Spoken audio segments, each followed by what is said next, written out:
Ang nasa likod naman, mga coaches ng ating professional teams. You got Coach Shaq in the back. You got Coach Boy also, Signal and Petrogas respectively. The history of Leila Cruz. This is the first time we're seeing her again after the ACL tear in season 85, I believe.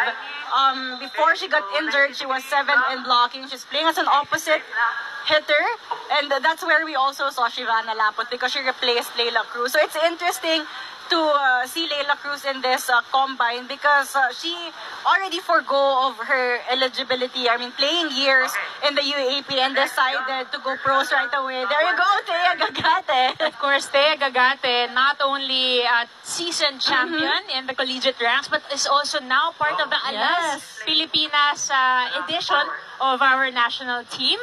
The UAP champion, 3-time best blocker in the UAP. 3-time lang naman. Hindi na bagay.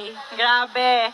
And again, contributed a lot in the recent AVC tournament of the Alas Pilipinas. So, and soon enough, kanina nga, nakasalubong ko si Juju, and she was saying na, yeah, ate, we just came from practice. And in case you missed it, the Alas Pilipinas team members are practicing or training for another upcoming tournament. And another standout, collegiate standout, you see on your screens, Roma Doromal.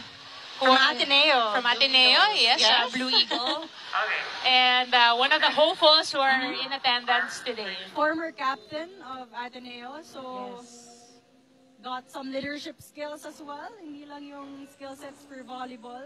And I think that's also something these coaches and managers will look into. Although hindi siya matetest talaga in this combine. But later on, we'll talk more about that. But there you go, we have Lucille Almonte from the Adamson Lady Falcons. Came back from an ACL injury as well. But we've seen her play in season 86. Very dynamic player also.